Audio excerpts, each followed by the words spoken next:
Hello, welcome to a very, very special episode of Purple Insider. Matthew Coller here as always, and returning to the show from ESPN, covers the Chicago Bears, also is on Around the Horn, Get Up, all over your television, Courtney Cronin.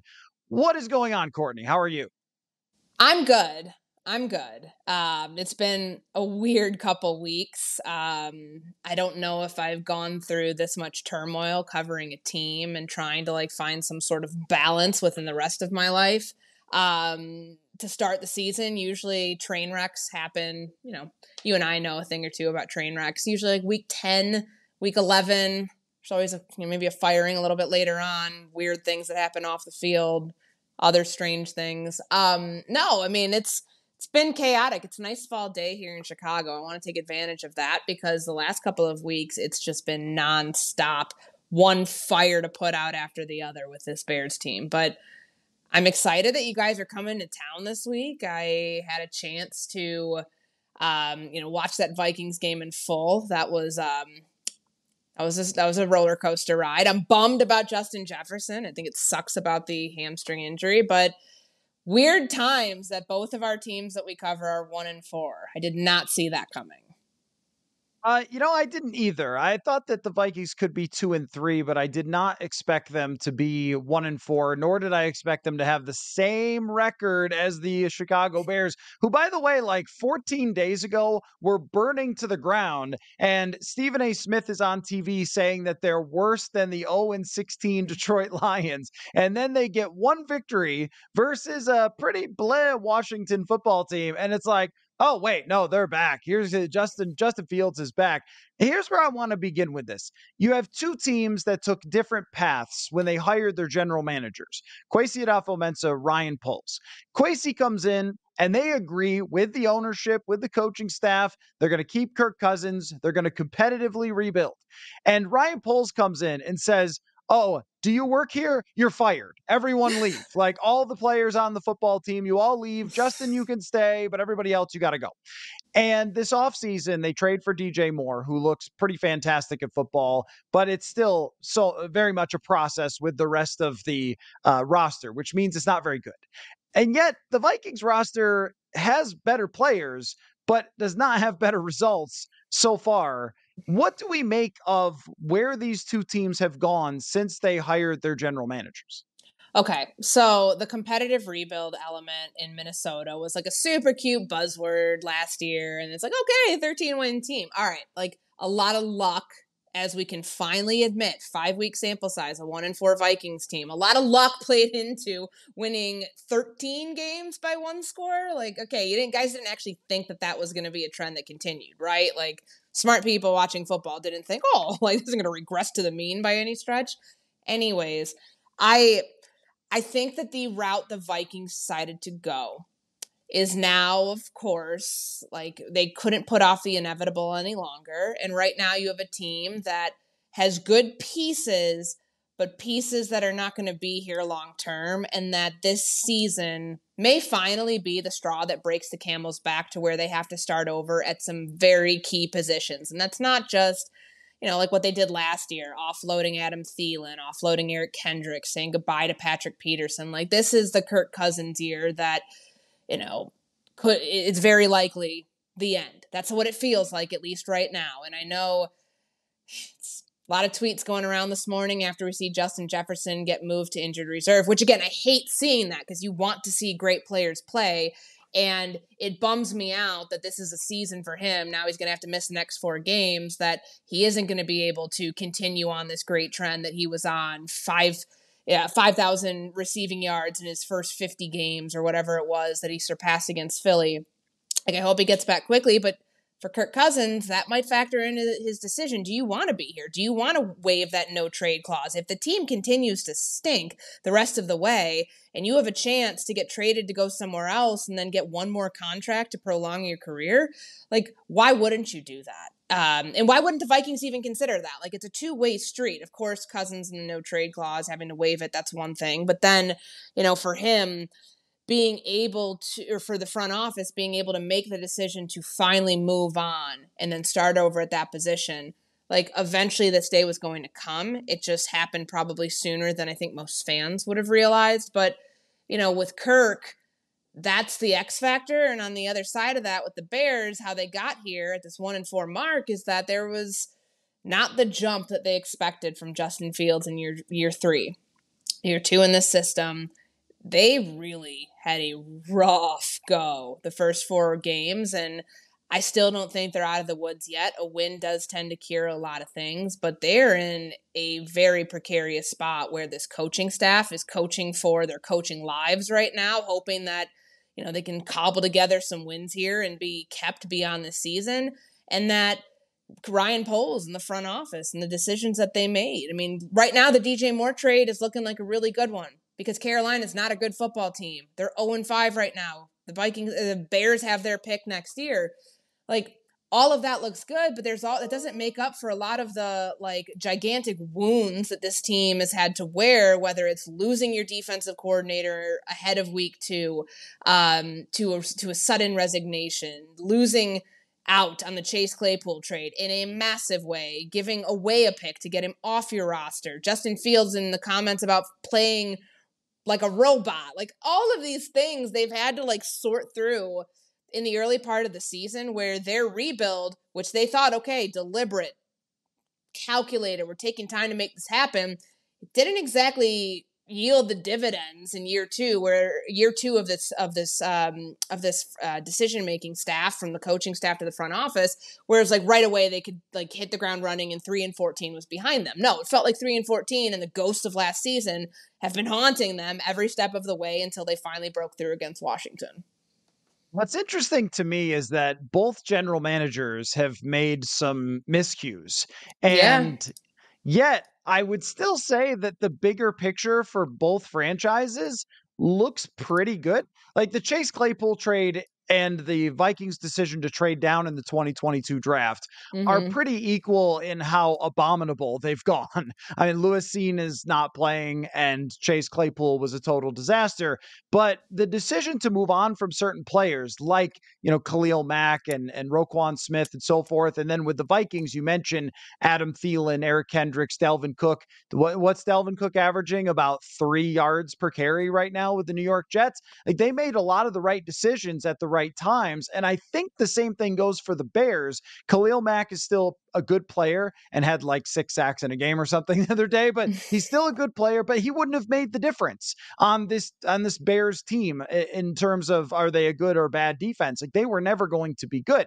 What's interesting to me is the Vikings getting to 1-4. They are one more loss away from this clarifying itself completely to, you are 1-5. You lost to the Bears. It's over for everybody. And it's done with Kirk. And whether you trade him now or he leaves later, it's over. And you're drafting a quarterback. And let's start watching football on Saturday. But for the Bears, I feel like if they win this game, that probably means Fields played pretty good. And Mm-hmm. the roller coaster sort of continues with Justin Fields, because I remember when we talked going into the Vikings Bears game last year at US Bank Stadium, I was saying, I think it's over. I think Fields is just probably not good. And then he actually kind of plays really good in that game, especially in the second half. It's like every time we declare the Justin Fields era is done, he's a bust, it's not going to work out, then he's sort of like, but watch this, the usher, watch this. He comes up with 200 something yards passing, right? And somebody had a stat, and I was very surprised by Oh my this. goodness. Somebody put out a stat about his last 17 games and the totals, and it was actually pretty good. So where do we stand? If he wins this game, are we back with Justin Fields or what? Oh my gosh, this conversation of 1 week it's trade him to Atlanta because Ryan Pace is down there, and at that point it's all right, is Desmond Ridder good? Is he not good? And I think the win that they had this past week was a big one for him. But as it pertains to Justin Fields in the conversation, it's get him out of here, and then okay, great, can he be the quarterback of the future? We live in such a day tight compartments in the NFL world where we judge things on how they are within a 24-hour span. Is it a win or is it a loss? Because the win then buys you about 7 days of optimism, and a loss then, and if the losses compound themselves, just, spell doom and gloom for everybody and fire everyone. Jobs are going to be lost. Like this whole thing, like today feels so different because this team's 1-4 versus 0-5. Because if they're 0-5, we're talking about, is Matty Riflew still a coach of this team? Is Justin Fields, like, at some point, are they going to have to bench him? Like, all of these things were real conversations that were going to be had this losing streak continued and stretched out even further to almost getting to that year point. Now, I was going to pull up this thing I had on Fields, for the last 2 games. So he had the 3 good quarters against Denver. And then, fourth quarter, he has the strip sack fumble that gets returned for the touchdown. He reads zone when it should have been man on the touch and the interception with Cole Kmet. Game's over. But like those 3 good quarters and the complete game that he had against Washington, 43 of 64 for 617 yards, 8 touchdowns, 1 interception, a 131.2 passer rating. That's a 2-game stretch where it's like, okay, like, wow, like, is this a different quarterback? But at the end of the day, the most important thing, and I know people are going to tell me wins are not a quarterback stat. I am not stupid. 6-24 as a starter over 3 years, though. Do you not have your answer on the guy? Like, you can't tell me, okay, I need to see more. I need to continue to see more. Like, yes, in theory, you do because you want to see him build on this. But how many guys get a 30-game sample size like that to truly, truly figure it out and prove it? He's been in this offense now for 2 years. Like, the offense did not help him early on this season. Like, trying to force him into being a straight drop back passer is not the quarterback that he is. And he even said it before he decided to walk back his comments on coaching. He was very much pointing to, I'm not being utilized in a way that played to my strengths as a quarterback.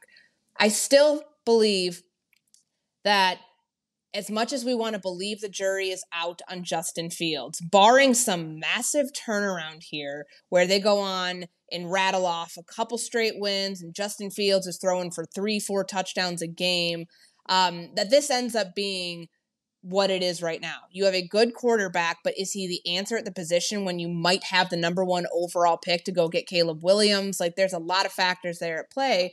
And it doesn't necessarily mean that Justin Fields will have failed, but you right now you have a 30-game sample size with this quarterback. And yeah, the circumstances were not great with what was around him last year.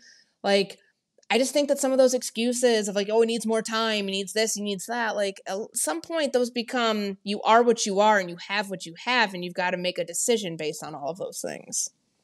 So there's two thoughts that I have about Fields. One is I went on a hunt last year, an investigation about how the heck Geno Smith became a good quarterback, because we've just accepted now, like, oh yeah, Geno, he's pretty good for Seattle. But Geno Smith with the New York Jets was Justin Fields. It was a couple of good games here and there. Right when they were about to think that he's really bad, he would have a good game. And then the wheels came off and they got rid of him after, was it only 2 seasons?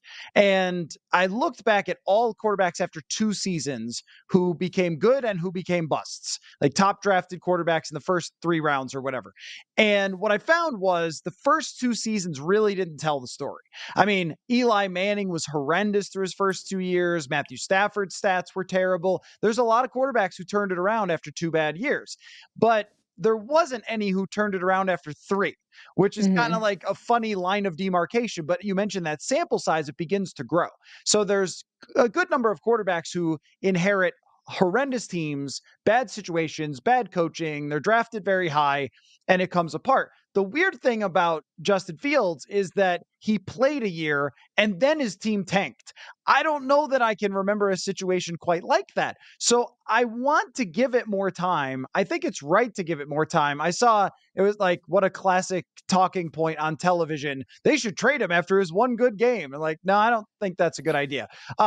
It's so frustrating to see that stuff because like, I get that from a national perspective. And look, this team has been like catching strays for a month now, especially from like the national like the national media. And I'm not trying to go like, parroting what these players are saying, because I find it annoying when the media gets blamed for things that they do and they say.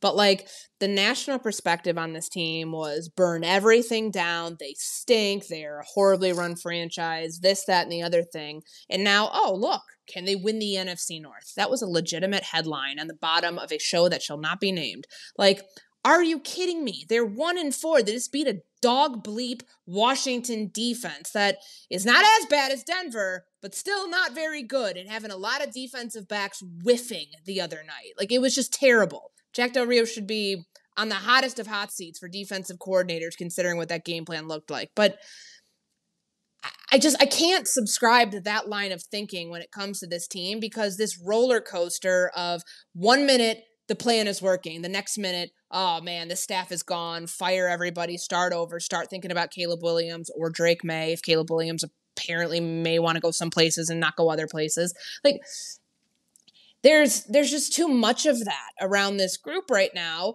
where I know that we're seeing marginal improvement from a week-to-week basis. The numbers will support it, even defensively. Like, this is a defense that gets pressure with its front four and, felt allergic to blitzing for a long time. And they just had their highest rate of that against Sam Howell and the Washington Commanders.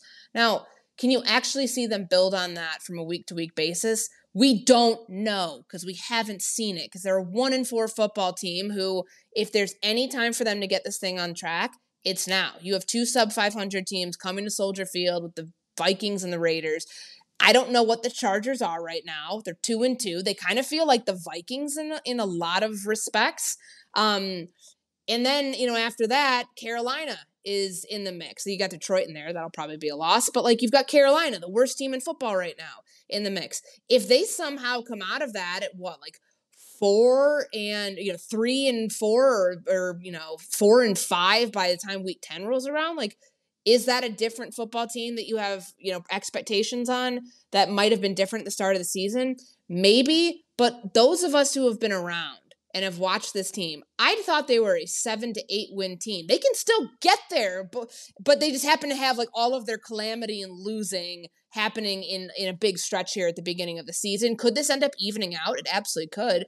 But the whiplash of what this has felt like, where it was the end of the world for 4 weeks, to now, okay, there's hope. There's light at the end of the tunnel. It's exhausting, to say the least. Folks, we are going all in on Prize Picks this football season. Every week we are playing and testing out our skills here on Purple Insider to see if we can predict what numbers players will put up every Sunday. If you haven't heard of it, trust me, you're going to want to check it out. Prize Picks is the easiest and best way to play daily fantasy. Instead of battling against thousands of other players and people who spend their entire lives doing fantasy, all you do is pick more or less on between 2 and 6 player stat projections. So say a quarterback's number is 250.5 yards, go more or less and bang, you are playing. And you can pick from hundreds of players and numbers this football season. The cool thing is that it's quick and easy and does not cost an arm and a leg. You can turn $10 into 250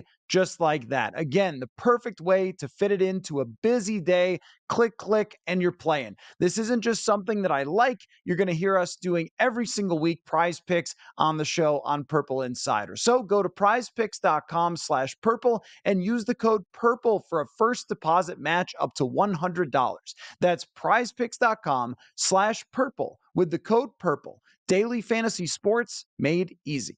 So there's another outcome here, as you mentioned, that I feel like has not been discussed at all, and it's the one you were just talking about, is what if they win like 7 games, and out of Justin Fields, let's say he starts 17 games, let's say that 9 of them are good, and the other ones are bad. There is a Jameis Winston tier of quarterbacks that doesn't get talked about very often that can be awesome or terrible, and I'm not sure you can actually win anything with them, especially if they become expensive, which he might fit into. It's like we almost only categorize, is a guy a success or is he a bust? But I think what Daniel Jones is kind of showing us, and Winston was this before because Tampa Bay kept him after his rookie deal, and now the same thing happened with Daniel Jones, is there's a scary tier where you buy into the guy because his contract year was pretty good, but he's still who he is, and there's still going to be the ups and downs, and you can't get over the hump.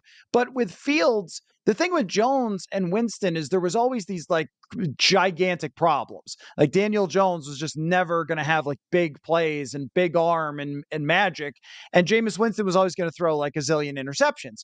With Mm-hmm. Justin Fields, when you see him be good, it's pretty dang spectacular. It's like, whoa, that's the fastest guy on the field. Like he looks like Mike Vick when he's running. And when he throws a dime down the field to DJ Moore, I mean, it's beautiful. So it's like you see enough to where, yeah, they shouldn't obviously trade him to Atlanta, but like you see enough to where they could get convinced. And then they have to, like you mentioned, they have to make this decision. Do we take other players? Do we get Marvin Harrison Jr., which DJ Moore, Marvin Harrison Jr. would be pretty good. Yeah. Or do you do the Caleb Williams thing and just bail and say, you know what, even if you do have good moments, it's going to be better to move on to this other quarterback. I think that's a very, very hard decision potentially facing them. Yeah. And can you imagine, like, let's say it goes along the path that we projected out early this season, that they are a 7-10 team, 8-9 at best. 8-9 means that you caught heat at some point, lightning in a bottle, whatever you want to call it, that it could be a Vikings win, it could be a Raiders win, it could be a Carolina win. That's 4 right there. Find 4 others. Arizona comes to town around Christmas time. They're not a very good football team. You have, the Saints. Are they going to end up coming back down? Like, I don't know. You can find other wins. They got the Packers again, and Jordan Love threw 3 interceptions last night. They're not a very good football team either. Like, if that ends up being the case, then you're sitting here saying, okay, the reason you probably got there is, because if Justin Fields doesn't play well and you still get there, like, then the decision's very easy and you just move on, because if you're a general manager, you really only get like one real crack at a quarterback. The hard thing for me would be like, all right, let's say they go in with Fields, like he helps them get to 7-8 wins, and at the end of the year, they're sitting there with 2 top picks. Who knows where they'll be? If they're like an 8-win team, they're not drafting in, the top 10, maybe. Maybe they're like just inside of it, just outside of it, but they've got Carolina's pick. And could they keep Fields for now, continue to build around him, and then eventually Poles be able to draft his own quarterback at a later date if it doesn't work out again? Like, there's a lot here at stake where you just don't know how much time you're going to have as a front office, where you might not want to wait, because this year's quarterback group is supposed to be one of the best that we've seen in a long time. Now, we also heard that about the 2021 group. Like, there's all these projections that come out, generational talent, this group is loaded, like, et cetera, and they don't always pan out.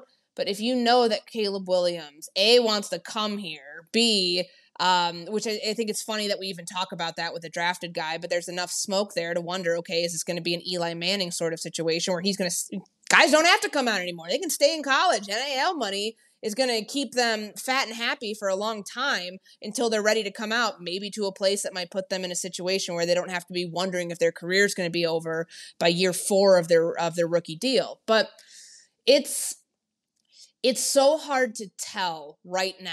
And that's why I hate the conversation of, is Justin Fields the answer or not? Right now, he's had 2 good games. Can we not just say it's 2 good games? Right? Really like 1.75 good games, because he had a horrible fourth quarter. This is the first time all season where he hasn't had a fourth quarter blunder that cost them the game. That strip sack against Denver that they end up returning to score and tie the game up, and then they end up kicking the field goal at the end of the game to win. Like, can those moments not happen? Because that's where you're judging Justin Fields on his growth. You brought up DJ Moore, though. Like, am I wrong for thinking that when I look at Fields' stat line, 4 touchdowns, 282 yards, 141 of those 282 yards are DJ Moore's yak? Like, call that what it is. Those are hitch routes. Those are really quick throws that he's able to use his speed, which is why you brought him here. You brought him here because he has insane body control. He can burn defenders. He can be a playmaker on the outside. all of those things are fine, but is that showing you the growth you need with Justin Fields? Like, for him to be able to see him, to throw the ball to him, that's great. He also saw a lot of single coverage. So this week, if the Vikings decide they want to give more attention to the number one receiver, and if Fields doesn't throw his way, is that more of like who Justin Fields is? Or can he find a workaround with anybody else in this, whether it's tight ends or receivers, to continue on the offensive progression that we've seen the last 2 weeks? I don't recall a throw going to anyone else except for DJ Moore in that No, football because game. Darnell Mooney was targeted 4 times and dropped, I think, 3 of them. And Cole Kmet had a touchdown too. Like, this was the DJ Moore show. It kind of reminded me of those early years of Justin Jefferson in Minnesota with Kirk Cousins before the offense like reworked in a way where you would like lock in on one player after not locking in on that player, and you kind of saw what that was. Yeah, I'm not sure that's really changed with Jefferson, and that's why it will be very interesting to see this game, which we'll kind of get to the X's and O's here. But the franchise where both stand is so interesting, and with Fields, there's just a really good case to not let him fool you with his high end when it happens, because as you mentioned, I mean, so you've got one major piece that's a superstar in DJ Moore, and I think he's always been really great and has never had a great quarterback. You've got the potential. I mean, if you're drafting at the top of Carolina, you are absolutely taking Marvin Harrison Jr. if you can. And pairing those two together, I think we see all over the league, like Jalen Hurts is succeeding with great receiver pairs. Tua all of a sudden is a superstar quarterback. Brock Purdy, and we've seen it from Kirk Cousins when he's had success with Jefferson and Addison this year, but Diggs and Thielen in the past. These wide receiver combos can do a lot of things to improve your odds, and then you're talking about potentially adding a talent like Caleb Williams, Drake May. But if you win 8 games, then you might still be able to do that because of the 2 draft picks, but maybe not get Harrison Jr. So there's like a weird, like, should you tank? Like, should you continue? Like, should you move on from players who are helping you? But maybe they don't have anybody else to move on. So it's a weird scenario if they win like 7, and then it's what do we do now? And that I think would be the fork in the road for Ryan Poles. If you make the right decision, you could go and be great for a long time. If you make the wrong decision, you could end up being a chump and getting fired. What do you think from afar of the Vikings' future? I mean, I get asked this question. Like, I feel like we talk about this on TV a bunch. What about Kirk? Like, will they trade him at some point? And I can't see it until the season's completely lost, because we know that this ownership never wants to throw in the towel if there's a chance. Now, if they're 1-5 after this week, who do they have after that? Like, do they have an early bye? Or they like? There's no way to dig out of a hole like that. I'm just wondering, like, the pseudo digging out of the hole where they're in the hunt with that stupid graphic that we see going into Sunday Night Football. Okay, San Francisco, the worst possible 1-6, yeah. 1-6 if that's the case. Like, the deadline's in November. It's 3 weeks away, more or less, which is crazy to think about. Do they consider, like, my biggest question on this Vikings team, and like right now, and even before that, it's been, at what point are they ready to get something for Kirk Cousins, not just have him walk in free agency and get nothing? Is there going to be a team? And of course, we've thrown the Jets around as the example. Like, I don't know if I see that as a realistic possibility. Maybe, what are they, 2-3 right now? Like, okay, Zach Wilson's still terrible, like, not a good quarterback. Like, they know, like, they're just trying to, like, force this thing through. I just keep wondering, like, are they going to, like, they've tried this soft rebuild, like, rebuild behind the scenes, put the perception out in the public facing, in their public facing identity of, we're a team that's contending. Like, this is not a year where they're going to contend. If 1-4, it's very difficult to make the playoffs. But if they're 1-5 after this, do those conversations about Kirk and his future, like, actually, like, solidify, like, to really, like, hey, we're going to entertain this. We're taking calls on whether he's going to be our quarterback much longer. Like, that's, I think, the most interesting thing about this Vikings team from an outsider's perspective now. And I mean, if they lose this game, it becomes very easy to trade Danielle Hunter, trade KJ Osborne. And then it also becomes up to Kirk Cousins of whether he wants to try to go somewhere else in the middle of the season. We know his he's got that very no trade important to him. clause, like, you know, and he can waive that, like, whenever he wants to, if they were to say, hey, we're going to trade you to, I mean, do we even know where he'd want to go? Like any places he'd want to entertain? The Jets make sense for a couple of reasons, not just because it's a team that doesn't want to waste its window on defense, even though there have been times this year where the defense does not look so good. But like the Jets were the team before the Vikings in 18 that were pursuing him. We're going to pay him more money to go there than anything else. So it makes it very interesting to see if they would actually come into the conversation. Because I can't think of any other place like right now, a team that would be trading for a quarterback at the deadline. I thought it could have been the Rams, but they're actually playing good right now. I think there's only one scenario, and people have brought up the Falcons. I don't know. Like, I think they're going to stick with what they've done. That seems like a weird one. But one scenario would be if the Vikings are playing against the 49ers and Brock Purdy slips on this dangerous field turf and gets hurt and Kirk changes jerseys. And I think that San Francisco, I Yeah, really think San Francisco is the only place that he would actually accept a trade because of Kyle Shanahan. I don't know if he would go to New York in the middle of a season where they're not even really there in the playoffs anyway. And that AFC is going to be a fight to the end. Do you want to uproot yourself? Do you want to be away from your family? Do you want to try to learn a whole new offense and go there? And I mean, it's just so hard to do. We've almost never seen it succeed where a quarterback changes. And I'm sure there's one historical example, but I can't think of too many where a quarterback changes teams in the middle of a season.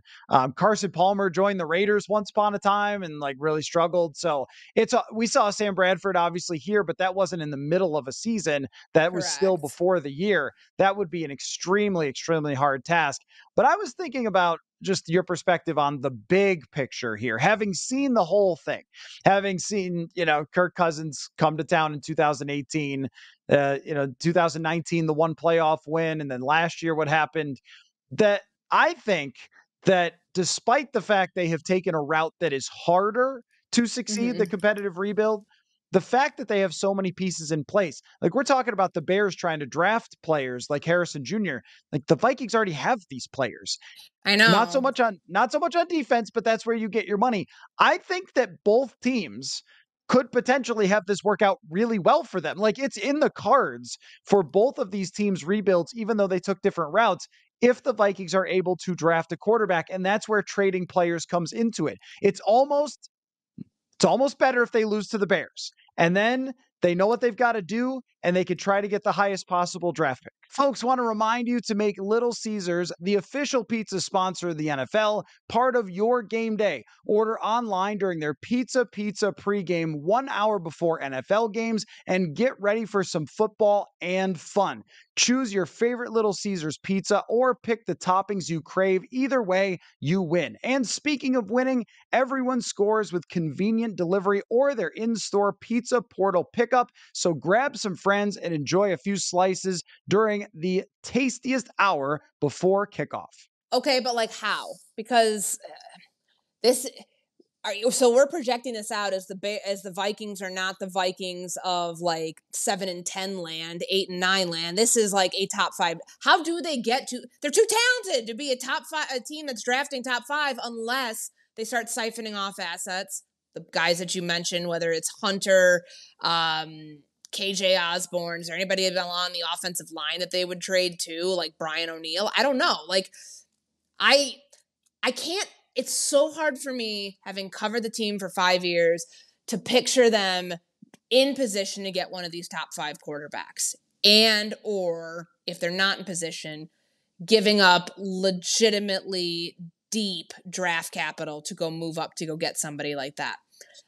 I think I subscribe to the idea that's out there that if they're going to move on from Kirk, and even if it happens in season, if it happens out of season, that there's a veteran out there who might be a better fit here in Minnesota than them going to start all over with a rookie quarterback. Like, you have so many factors at play here. Justin Jefferson, like, he still didn't sign an extension before the start of the season. So what does he want? What does he want to stay around and play with quarterback to be named later? Of course, the conversation about Dak comes into play. Like, if he continues to not be able to win the big one, and you really do have like Kirk and Dak on the same playing field, does Dallas try to move him out of there? And would he be a fit in Minnesota? Kyler Murray, all of these things. Like, there's so much at play here for a team.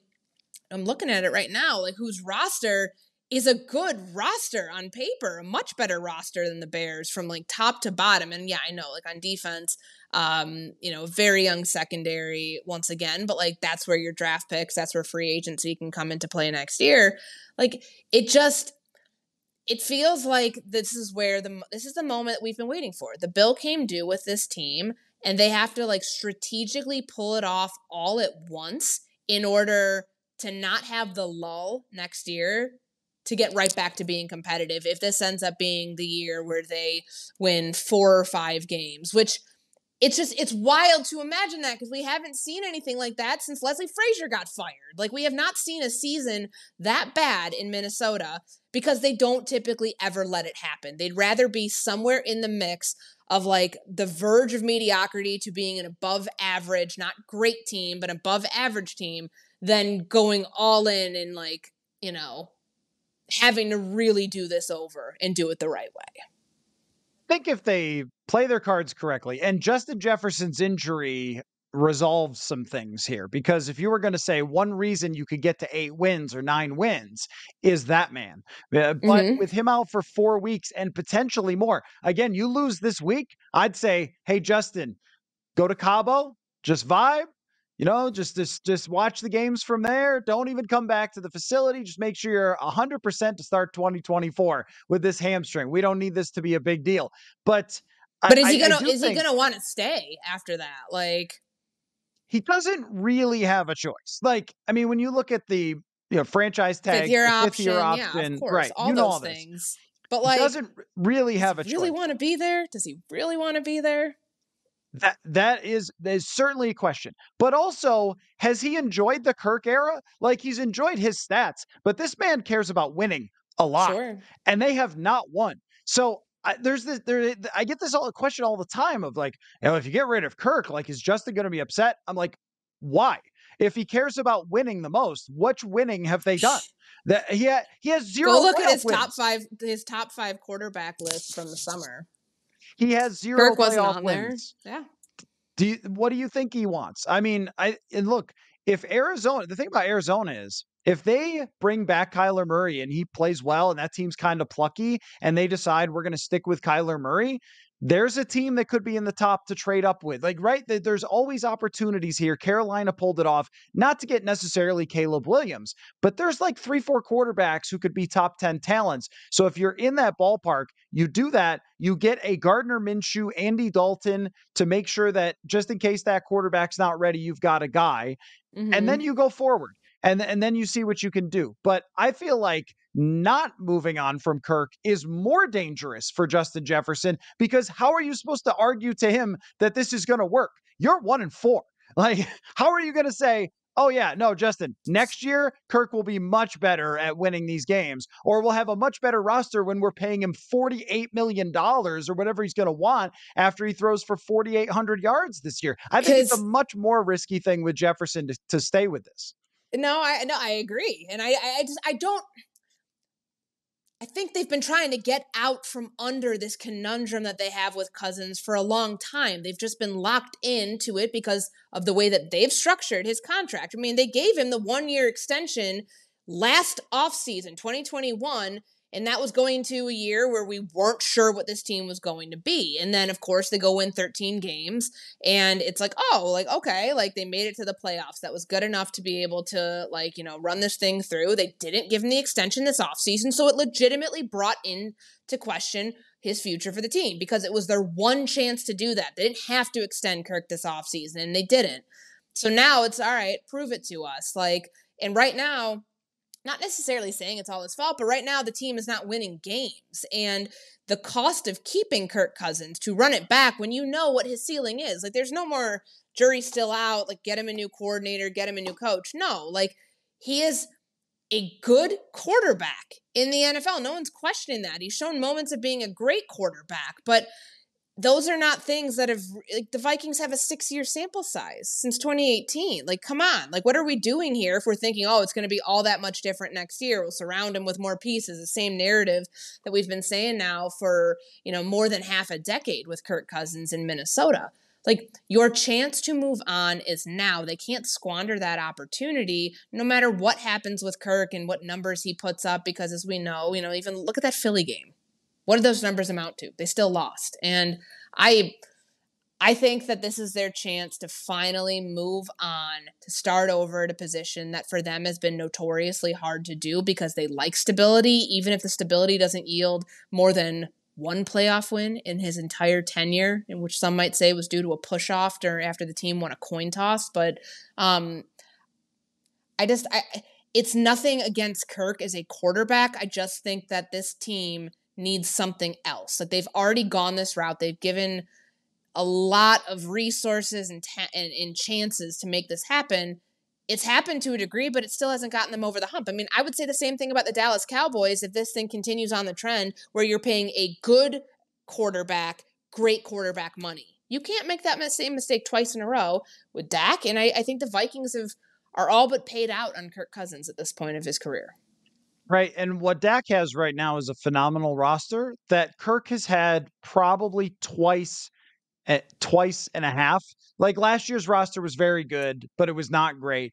2018 and 2019 were the only times he had great rosters. Those were the only times he actually made sense as the Minnesota Vikings quarterback. Since then, he really hasn't. Why have a good quarterback on a team that does not have enough pieces to actually win anything? And yet, like you said, the stability was important to them. The competitiveness was important to them, and they couldn't see the forest through the trees. But now the thing that the front office did that was the smartest is they drew a line in the sand and said, we're not signing you to a contract that locks us in long term. I think they would have done Why one would that was they? right. Yeah, I think they would have done an extension that was Derek Carr-ish, that what the Raiders did, where it So was yeah, like like an extension that's not really an extension. extension. Like, here, we're gonna Yes. cut you for $5 million. Yes. Yeah, I, you I would think they never have would have signed done up for that. that. Exactly. And Kirk knows from his perspective that there will be teams that want to sign him for next year. Let's talk about this game, though, because this one, I think it's important for both teams. It's the most important 1-4 versus 1-4 that I've seen recently. Because if the Vikings win, I think Kevin O'Connell will stand on the table for his team and say, don't trade my players yet. Give me a chance. Give me a chance to upset San Francisco. Not impossible. Give me a chance to beat Green Bay right before the deadline. And then if they're 3-5, you could see, this is the classic This is Vikings 2020 conversation. all over again. Is it not? It is. Oh yes. I'm just saying that, like, if they go to 1-5, then there's no argument that O'Connell has to keep everybody around. Sure. So it's huge for the Vikings. I think it's huge for Justin Fields and for his progress to beat a team like this that does not have a good defense and is reeling without its star player, and at home at Soldier Field. Make the case for me for Chicago winning this game. Okay, so I was just looking to see if there's any injury updates. No. The team right now, their secondary is super banged up, but it does sound, at least from what some players have been saying, Jalen Johnson, their cornerback, he's got a hamstring injury. Like, they've had a lot of soft tissue things, which is not great, but that one sounds like it's trending in the right direction. So you'd have a starter potentially back there. Kyler Gordon back from injured reserve, potentially is cleared to go to practice this week. You get your nickel back. Like, that's important because they've just been like rotating in and out of that position. I think Greg Stroman Jr. played fine this past week. But like, you want to solidify that. If you had your 3 starting cornerbacks back for the first time since week 1, that's significant improvement. Eddie Jackson could be back. So like, their secondary has been a disaster in terms of injury. We have not seen that unit at full health to know what their potential is. A secondary that goes against an offense that doesn't have Justin Jefferson this week. Yeah, like TJ Hawkinson's there. Jordan Addison, as we saw, like, is a threat that they haven't yet faced because he's a rookie. So we'll see how that pans out, and KJ Osborne. But I feel like if things trend health-wise in the right direction from a defensive perspective, with all of the new looks that they've been throwing, I know it's very marginal in terms of improvement, but they're coming off their highest blitz percentage of the Matt Eberflus era. Like, Alan Williams was allergic to it. Flus has tried to get a little bit more aggressive. They're thinking about bringing a Gary on staff. And the way I say, like, bring a Gary on staff, remember when he was a senior, senior offensive analyst assistant something or another in 2019 before before he came on in full time in 2020. Like, they're trying to bring one of those guys on because they need help on the defensive side of the ball because they're down a big staff member. So if you get health, if you get, a defense that feels like it's slowly trending in the right direction, maybe that's enough to squeak out a close win. Now, on the other side of that, of course, all of this is null and void if you don't see Justin Fields do what he did against Washington, against a bad defense there. They're 29th in points. The Vikings are 23rd in points. You progressively getting better against bad defenses. They face a bad defense against Denver. Then it's like a step above bad with Washington, and then it's Minnesota this week. So if there's any time for them to get it on track, you have some really not so great teams that are facing similar predicaments to you. It's just a matter of, can the quarterback play? Can that be the deciding factor for this offense once again, which, it's going to be dealing with a reworked backfield because Khalil Herbert is out for a couple of weeks.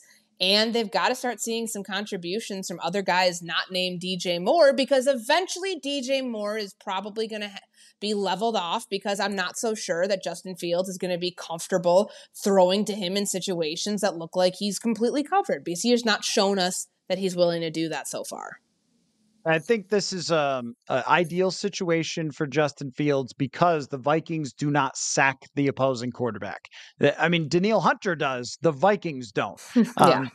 I mean, they are. I forget what it is now, but they're like second to last in pressure. PFF ranks them second to last, only to the Bears, in their overall pass rush grade. And outside of Hunter, I think Davenport has 2 sacks in 2 games, and no one else has any. And I mean, that's the whole thing. Like, it's just Hunter or nothing. And that's a pretty hard way to live. And we've seen opposing quarterbacks, Justin Herbert, we saw it from Mahomes last week, time to throw for these guys who can make plays and make plays out of structure.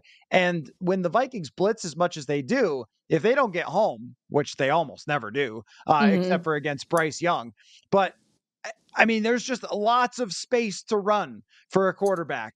And I think that what they're going to try to do is keep things in front of them and try to keep Justin Fields from really airing it out. But I'm not sure that they're going to give him a whole lot of problems within the pocket unless he does it to himself. And on the Viking side, yeah, it really does come down to, how do you make up for a guy that was like 2/3 of your passing game?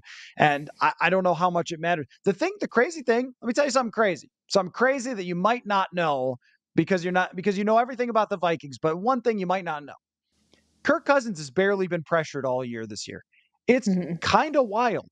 Like, their offensive line, I know this is astounding from when you were here, has been pretty good. Really good. I when I was watching that game the other day, I was like, what is this unit? Because that's not a unit that even though, I know he got sacked 3 times against Kansas City, like, some of that's on him, but like the offensive line and the way that they, like, the investments, you got to give them credit for the front office. Like, even dating back to the last regime, like, those investments have started to really, really pay off up front. Yeah, finally. That's something the Bears really hope that they can, hang their hat on someday, with how mindful they've been with at least adding to the offensive line year by year. And I don't want to say that the right guard has completely turned a corner, but he had a very good game against Kansas City. And the overall unit, though, you're right. I mean, you invest 2nd rounder in O'Neal, 1st rounder in Darisaw, and then Bradbury had a great game against Kansas City, has sort of become a good player, and all of a sudden it looks like a good line. So that's the crazy thing about the Vikings offense, is how mediocre they've been, despite the fact that Cousins has not been pressured that much. That will be an interesting dynamic to watch, of how Eberflus decides to go after Kirk Cousins, and whether they do pressures or different looks and so forth. One more thing before we wrap up. Now that you've covered the Bears for a couple of years, because last year I'm sure your head was swimming, you're just throwing it back it's your home city, but still into a new team and everything else. Now you're comfortable. Now you got the sample size. What's the funniest thing about covering the Bears? Okay. It's a great question. I mean, there hasn't. I think it's stuff that only you and I would find hilarious, like, because of just like the calamity that you and I have covered. whether I just got, like, I was thinking about it during the Allen Williams resignation, Justin Fields saying that he's being overcoached day. All of that happened in one day within a 5-hour stretch. And I kept thinking, okay, like, I covered a lot of really crazy days in Minnesota, like days where it's like, did that really happen? Did that really happen? Did the coach say that a quarterback has a horseshoe around his neck? Did he say that the offense has too much volume in it? Did off the field things with Everson Griffin take up days and days and days, and Dalvin Cook, all of his situations that can be left off of this podcast for obvious reasons? Like, just did Bashaud Breeland like threaten the general manager after getting kicked out of practice and then got kicked off the team? Like, just crazy nonsense. And so, like, I thought about that. I'm like, okay, the Bears have packed about a year's worth of insanity into the first 4 weeks of this season.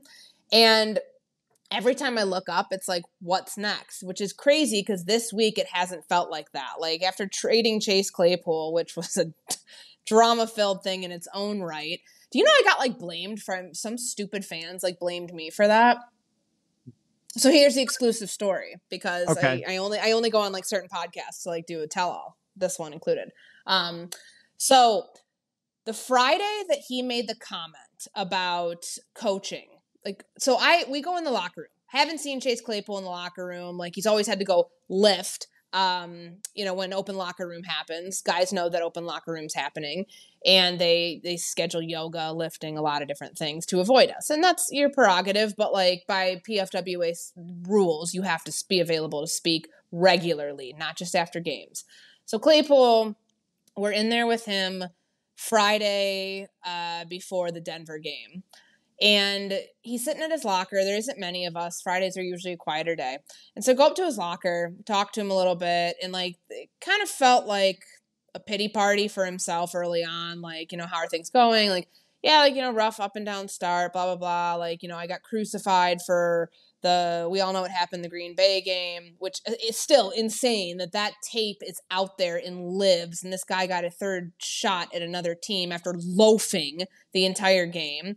For a coach who has an acronym called the HITS principle, and the H stands for hustle. I'm surprised he lasted this long, but, he's like, yeah, like, nobody talks about the good things I do week 2, but, like, whatever. It was very off-putting. So, like, I asked him a question because I was working on a story that I just wrote last week about, how this team was constructed roster-wise. Like, this is the place that Musha Muhammad in 2007, 2008 called the place where receivers go to die.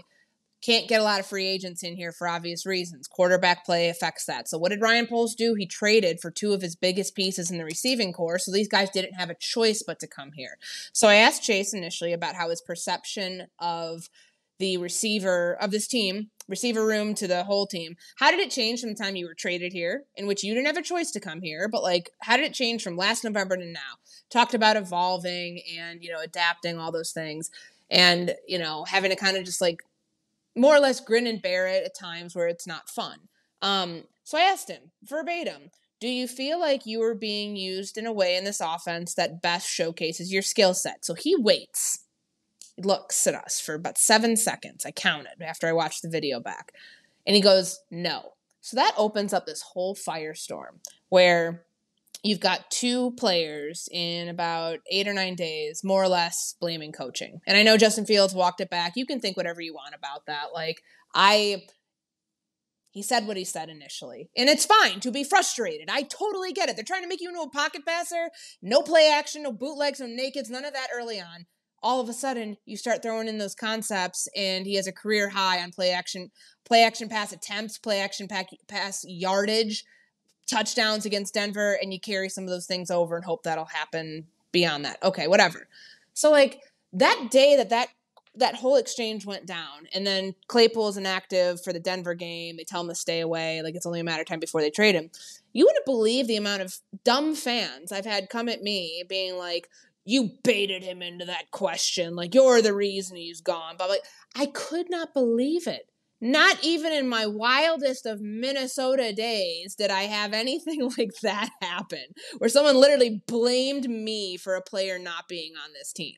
Like, taking nothing into account, apparently, for how he handled. He had 18 catches for 191 yards and 1 touchdown in 10 games. Like, that apparently weighs nothing other than a reporter doing their job. Like, here, I haven't said this yet, so again, you're getting exclusive with me. What would you like me to ask him when he's playing terribly? I know he's not a bad player. Do you want me to be like, is the reason you're not playing well because you're not very good? Because that's not a fair question to ask when we know he was a second-round pick for a reason. He's a good player. So you got to wonder, are they using you in the right way? I don't ask softballs. I don't toss things up. I don't lob things for players. But this was a chance for him. Like, you can say whatever you want to say. I don't care what you say either way. My check clears whether he says yes or no. But for him to say that, and then for fans to go just completely berserk and say the media's setting him up to get him out of here, what does that do me? What's good? So that was like one of my like moments where I'm like, okay, this is just craziness from the first 4 weeks. That ends last week, the day after the Washington game when he gets traded. And now I'm just like, constantly looking over my shoulder. All right, what's next? Because this team has had no shortage of like drama. Like the on-field product has been, last 2 games has been better, but like that has been outweighed by everything else that has gone on around this team. And that Chase Claypool saga lasting all of a week felt like it was like 3 months in a week. Yeah, I guess I would say that there's always going to be those people, no matter what, that no matter what happens, it's your fault, it's something you did, and whatever. He could have just said, yeah, I feel like I'm being used just fine. I need to play better. Like he could have answered that in many ways. But you also did run a third string quarterback out of town here once and got assaulted by fan content creators who I hope Was that enjoy Kyle watching you on Sloter? Around the Horn. Yes. Was that Yeah. Kyle Yeah. Sloter? Did I run him Yeah. out of town? He Yeah. has like a YouTube or whatever now. He's like breaking down tape. Yeah. I've Good for seen it. him. I've Good seen for him. it. I've seen Yep. it. Couple years in the XFL and USFL, and yeah, that's what he's doing now. So hopefully the people who went after you over that now enjoy watching you on Around the Horn and get up, because I do. I love when I'm out somewhere and I'm like at a restaurant, I'm like the Leonardo DiCaprio meme, just like, oh, like look who's on TV. I wonder what those content creators are doing watching you. So anyway, I don't even know how we got there. I was going to say RC Cola was the funniest thing about the Bears, and then all of a sudden, all All this I'm other stuff telling you happened. is make sure, and you know this, but like I still have to remind you, just bring your own food to Soldier Field's press box. It has gotten slightly better. I think that's the Kevin Warren effect, but it's still Aramark catering, which it's not good. It's not good. So I very much look forward to going to Minnesota the Sunday or Monday after Thanksgiving because the food there is incredible. But like, the funny things that happen with this team are just like, it's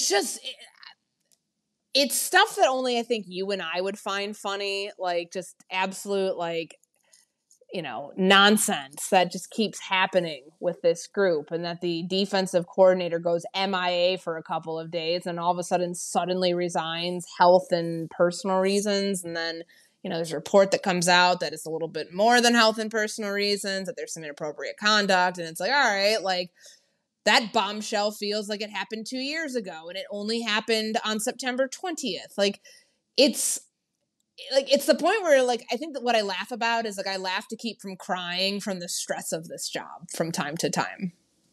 And Because both it's of these just teams, yeah, you had 1-4, no break. like like 1-4. Who would have thought? Like 2 teams that effectively are in the same spot, and the NFC North with where Detroit is kind of running away with it early on. Like the Packers are not a very good football team. Yes, they beat the Bears 38-20 in week 1, but beyond that, like Jordan Love's going through the roller coaster of the season as the starting quarterback for the first time. So what does that mean for the division race? Are we just going to have like three teams like clipping at each other's heels to try to figure out who's going to finish like second, third, and fourth? And if the Bears finish third, would I be all that surprised given the state of this division? No, I wouldn't. But I am so cautious to be like, how much worse can it get? At least we don't cover the Patriots, I guess. So your good friend Chad Graff.